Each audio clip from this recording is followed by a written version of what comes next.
একজন লোক আটলান্টিক মহাসাগরের একটি দ্বীপে আটকা পড়ে। এরপর তার সাথে যা যা হয় তাই আমরা দেখব আজকের এই গল্পে।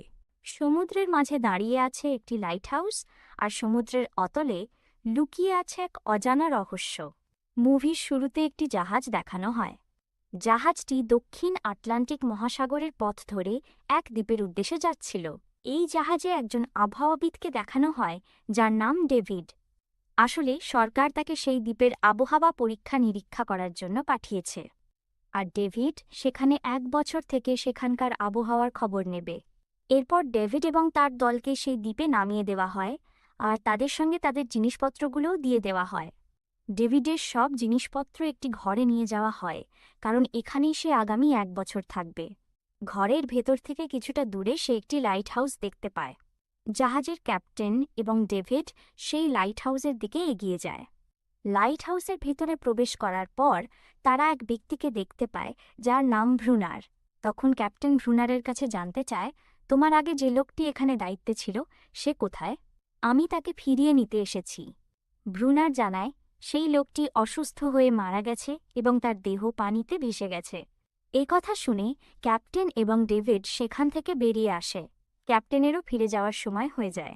যাওয়ার আগে ক্যাপ্টেন ডেভিডকে একটি বন্দুক দিয়ে যায়, যাতে সে বিপদের সময় নিজেকে রক্ষা করতে পারে। এরপর ডেভিড তার ঘরে ফেরে এবং আগের দায়িত্বে থাকা লোকটির একটি ডায়েরি খুঁজে পায়, যেখানে কিছু অদ্ভুত চিত্র আঁকা ছিল। ডেভিড ভাবে লোকটি নিশ্চয়ই একা থাকত, তাই নিজের সময় কাটানোর জন্য হয়তো এসব ছবি আঁকছিল। এসব দেখতে দেখতেই সে ঘুমিয়ে পড়ে। পরদিন সকালে সে কিছু ছোটখাটো কাজ করে। এরপর রাতের বেলা সে বসে চা খাচ্ছিল। হঠাৎ তখন তার মনে হয় বাইরে কেউ আছে। সেই দরজার দিকে এগিয়ে গিয়ে দেখতে পায় কেউ একজন দরজার ফাঁক দিয়ে একটা হাত ঢুকিয়ে দিয়েছে। আর সেই হাতটা ছিল ভীষণ অদ্ভুত এবং ভয়ঙ্কর। এটা দেখে ডেভিড প্রচণ্ড ভয় পেয়ে যায় এবং ঘরের বেসমেন্টে লুকিয়ে পড়ে। পুরো রাত সে সেখানেই কাটায়। সকালে উঠে সে বাইরে অনেকগুলো বিদঘুটে পায়ের ছাপ দেখতে পায়। এই পায়ের ছাপগুলো সোজা সমুদ্রের দিকে নেমে গেছে। এটা দেখে ডেভিড আরও ভয় পেয়ে যায় এবং ভ্রুনারের কাছ থেকে সাহায্য পাওয়ার আশায় লাইট হাউসে চলে যায়। কিন্তু ভ্রুনার দরজা খোলে না। উল্টে সে ডেভিডকে বলে, তোমার এখান থেকে আগেই চলে যাওয়া উচিত ছিল। ডেভিড বুঝতে পারে ভ্রুনার তাকে কোনো সাহায্য করবে না, তাই সে ভাবে রাতের বেলা সেই ভয়ঙ্কর প্রাণীগুলো আবার আসতে পারে। এজন্য সে কিছু কাঠ ও তক্তা জোগাড় করে ঘরের বাইরে এবং ভেতরে একটা প্রতিরোধ ব্যবস্থা তৈরি করে। এরপর ঘরের ভেতরে যায়, সেখানে একটু বক্সের মধ্যে একটি বন্দুক এবং কিছু গুলি খুঁজে পায়, যা দেখে তার কিছুটা সাহস ফিরে আসে। এরপর রাতের বেলা সেই প্রাণীগুলো আবার আসে। ডেভিড বন্দুক দিয়ে তাদের ঠেকানোর চেষ্টা করে, কিন্তু তাতে তেমন একটা লাভ হয় না, তাই সে ঘরের বাইরে আগুন লাগিয়ে দেয়, যা সে দিনের বেলায় কাঠ দিয়ে বানিয়েছিল। আগুন দেখে প্রাণীগুলো ভেতরে ঢুকতে পারে না, কিন্তু ভুলবশত সেই আগুন তার নিজের ঘরেও ছড়িয়ে পড়তে শুরু করে। তাই ডেভিড একটা কম্বল গায়ে জড়িয়ে কোনোমতে ঘর থেকে বেরিয়ে আসে। আগুন দেখে সব প্রাণী ভয়ে পালিয়ে যায়। ডেভিড তখন একটা পাথরের আড়ালে লুকিয়ে থাকে। পরের দিন সকাল হলে ভ্রুনার লাইট হাউস থেকে বের হয় পানি নেওয়ার জন্য। তখন রাতের সেই অদ্ভুত প্রাণীটি ডেভিডের দিকে এগিয়ে আসে। ডেভিড প্রাণীটিকে দেখে সেটার দিকে বন্দুক তাক করে। ঠিক তখনই ভ্রুনার সেখানে এসে প্রাণীটিকে বাঁচিয়ে নেয় এবং তার কোনো ক্ষতি করতে ডেভিডকে বারণ করে। এরপর প্রাণীটি ভ্রুনারের কাছে যায়। ভ্রুনার ডেভিডকে লাইট হাউসের ভেতরে নিয়ে যায় আর বলে আজ থেকে সে এখানেই থাকতে পারবে। ভ্রুনার তাকে বলে, এই প্রাণীটি একসময় আমাকেও আক্রমণ করার চেষ্টা করেছিল। তখন আমি ওকে ধরে পোষ মানিয়েছি, মানুষের মতো প্রশিক্ষণ দিয়েছি, আর তারপর থেকে ও আমার কাছেই থাকে, আমার সব কথা শোনে। ভ্রুনারের সব কথা শুনে ডেভিড অবাক হয়ে বলে, এখানে এত বিপদ জেনেও তুমি কেন এই জায়গা ছেড়ে চলে যাও না?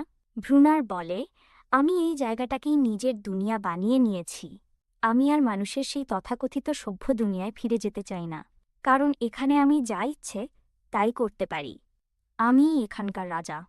তখন ডেভিড বলে সে এই ভয়ঙ্কর জায়গায় থাকতে চায় না। সে ব্রুনারকে আরও বলে পরের জাহাজ এলেই সে এখান থেকে চলে যাবে। তখন ব্রুনার ডেভিডকে বলে, তুমি অত চিন্তা করো না, এই প্রাণীগুলো দিনের আলোয় বের হয় না, শুধুমাত্র রাতেই হামলা করে। তাই আমাদের শুধু রাতের বেলাতেই সতর্ক থাকতে হবে। এরপর রাত হয়।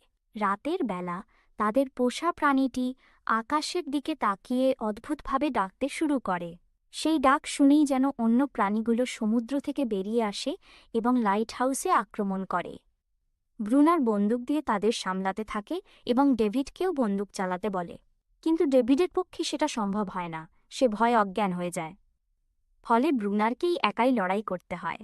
ব্রুনার পরের দিন সকালে ডেভিডকে ঘুম থেকে জাগিয়ে তোলে এবং বলে যে এখানে টিকে থাকতে হলে তাকেও কাজ করতে হবে এবং ওই জানোয়ারগুলোর সঙ্গে লড়াই করার জন্য মনে সাহস আনতে হবে। এরপর ব্রুনার তাকে পানি আনতে বাইরে পাঠায়। পানি নিয়ে এসে ডেভিড দেখে ব্রুনার এবং পোষা প্রাণীটি একসঙ্গে অন্তরঙ্গ অবস্থায় রয়েছে, যা দেখে ডেভিড খুবই অবাক হয়ে যায়। এরপর রাতের বেলা সেই প্রাণীগুলো আবারও আক্রমণ করে। এবার ডেভিডও তাদের আটকানোর চেষ্টা করে। অন্যদিকে ব্রুনার লাইটহাউসের দরজা ভেতর থেকে বন্ধ করে দেয় এবং ডেভিডকে একা লড়াই করার জন্য বাইরে ফেলে রাখে। সকালে ব্রুনার দরজা খুলে ডেভিডকে বাইরে বসে থাকতে দেখে। ডেভিড সারা রাত একা লড়াই করার কারণে প্রচণ্ড ক্লান্ত হয়ে পড়েছিল। এইভাবে বেশ কয়েক মাস কেটে যায়। আশ্চর্যের বিষয় হল, এরপর থেকে প্রাণীগুলো তাদের উপর আর হামলা করে না। তাই ডেভিড বলে যে হয়তো প্রাণীগুলো বুঝে গেছে তাদের দুজনের সঙ্গে তারা পারবে না, তাই ভয়ে আর আসে না। কিন্তু ব্রুনার বলে যে তার মনে হয় ওরা দল ভারী করার চেষ্টা করছে, নিজেদের সংখ্যা বাড়াচ্ছে এবং তারপর সবাই মিলে একসঙ্গে আক্রমণ করবে। এরপর আমরা দেখি সেই পোষা প্রাণীটি সমুদ্রের জলে আপন মনে ঘুরে বেড়াচ্ছে। ডেভিড তার কাছে যায়। ডেভিডের প্রাণীটির প্রতি এক ধরনের মায়া জন্মে নেয়, কারণ সেও তো তার নিজের দল থেকে বিচ্ছিন্ন হয়ে একা হয়ে গেছে। এরপর এক রাতে ডেভিড এবং ব্রুনার একসঙ্গে বসে দাবা খেলছে, কারণ এখন তাদের বিশেষ কোনো চিন্তা নেই। প্রাণীগুলো অনেক দিন হল তাদের উপর আর আক্রমণ করেনি। আর যেই না এটা তারা ভাবল, অমনি সেই প্রাণীগুলো আবার একসঙ্গে ঝাঁপিয়ে পড়ে আক্রমণ করে বসে। তবে এবারও তারা কোনোমতে পরিস্থিতি সামলে নেয়, কিন্তু এই লড়াইয়ে ব্রুনারের পায়ে বেশ আঘাত লাগে। তখন তাদের পোষা প্রাণীটি এসে ব্রুনারের আঘাতের জায়গায় নিজের জিভ দিয়ে চাটতে শুরু করে। আসলে প্রাণীটির লালায় এমন কিছু ছিল যাতে যে কোনো আঘাত দ্রুত সেরে যায়। এরপর একদিন ডেভিড যখন লাইট হাউসের বাইরে ছিল, তখন সে দূরে সমুদ্রে একটি জাহাজ দেখতে পায়। সে খুশি হয়ে যায় এবং জাহাজটিকে সংকেত দেওয়ার জন্য সে একটি বন্দুক নিয়ে আসে। ডেভিড যেই না সংকেত দিতে যাবে, ঠিক তখনই ব্রুনার তাকে থামিয়ে দেয়, কারণ সে চায় না এখানে অন্য কোনো জাহাজ আসুক। আশ্চর্যজনকভাবে পোষা প্রাণীটিও যেন ডেভিডের পক্ষ নেয়, সেও চায় ডেভিড মুক্তি পাক। এটা দেখে ব্রুনার প্রাণীটির উপর ভীষণ রেগে যায় এবং তাকে চলে যেতে বলে। প্রাণীটি সেখান থেকে চলে যায়। পরের দিন প্রাণীটি যখন ডেভিডকে একা দেখে, তখন সে বুঝতে পারে যে ডেভিড এখান থেকে যেতে চায়।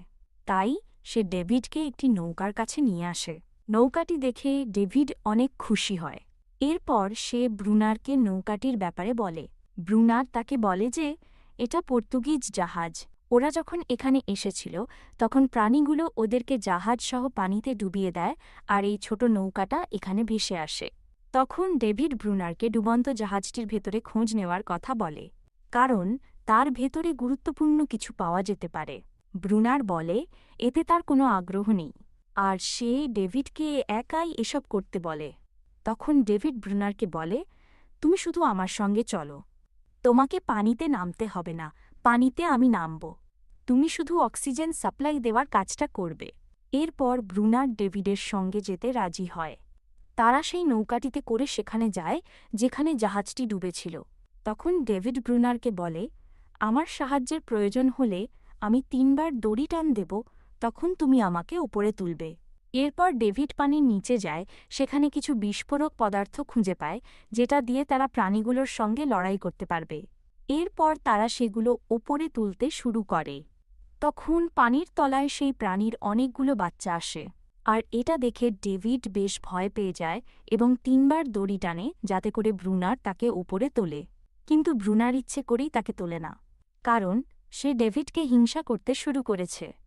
তখন ডেভিড নিজে কষ্ট করে ওপরে আসে। এরপর তারা লাইটহাউসে এসে চারপাশে বিস্ফোরক পদার্থগুলো লাগিয়ে দেয়, কিন্তু বহুদিন যাওয়ার পরেও সেখানে আর কোনো প্রাণী আসে না। এরপর সেখানে শীতকাল চলে আসে আর বরফ পড়তে শুরু করে। তখন ব্রুনার ঠান্ডায় বসে অপেক্ষা করতে থাকে কখন প্রাণীগুলো আসবে আর সে বিস্ফোরকগুলো ব্লাস্ট করবে। কিন্তু অপেক্ষা করতে করতে তার রাগ হয়ে যায় এবং সে তাদের পোষা প্রাণীটির ওপর সেই রাগ দেখায়। তখন ডেভিড ব্রুনারকে থামায়। রাতে ব্রুনার তার পোষা প্রাণীটিকে বাইরে এনে চিৎকার করতে বলে যাতে তার সঙ্গীরা সমুদ্র থেকে উঠে আসে। এরপর প্রাণীটি চিৎকার করলে তার সঙ্গীরা উঠে আসে এবং একটি প্রাণী ডেভিডের ওপর অ্যাটাক করে। ব্রুনার তখন বিস্ফোরণ ঘটিয়ে অনেকগুলো প্রাণী মেরে ফেলে। পরের দিন তারা তাদের পোষা প্রাণীটিকে খুঁজে পায় না। কিছুক্ষণ পর সেই পোষা প্রাণীটি তার বন্ধুদের সাথে ফিরে আসে। তখন ডেভিড বুঝতে পারে যে প্রাণীগুলো আসলে শান্তি চায়, কিন্তু ব্রুনার তাদের সঙ্গে খারাপ ব্যবহার করেছে, তাই তারা রেগে গিয়ে অ্যাটাক করেছে। ব্রুনার তার পোষা প্রাণীটিকে ভেতরে যেতে বলে, কিন্তু সে যায় না।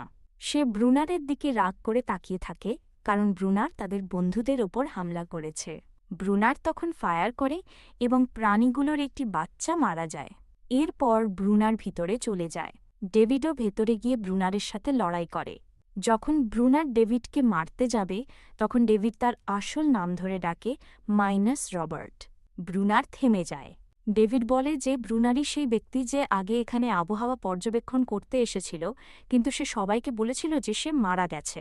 তখন ব্রুনার জানায় যে সে পরিচয় গোপন করে এখানে থাকে, কারণ এখানে তার একাকী জীবন ভালো লাগে। যদি কেউ জানতে পারে যে সে বেঁচে আছে, তাহলে তারা তাকে এখান থেকে নিয়ে যাবে। কথা শেষ করেই সে বাইরে যায়, আর সেই প্রাণীরা তার উপর অ্যাটাক করে এবং সে মারা যায়। এরপর ডেভিড সেখানে একা হয়ে যায়। বেশ কয়েক বছর কেটে যায় এবং আমরা দেখতে পাই যে ডেভিড সেখানে পরিচয় গোপন করে থাকতে শুরু করেছে। আর সেও সবাইকে বলে যে আগের আবহাওয়া পর্যবেক্ষক মারা গেছে, যেমনটা ব্রুনার সবাইকে বলত। অর্থাৎ সে ও ব্রুনারের মতোই আচরণ করছে। আর সে ও প্রাণীগুলোর সঙ্গে এখানে একাকী জীবন কাটানোর সিদ্ধান্ত নেয়। আর এখানেই গল্পটি শেষ হয়ে যায়।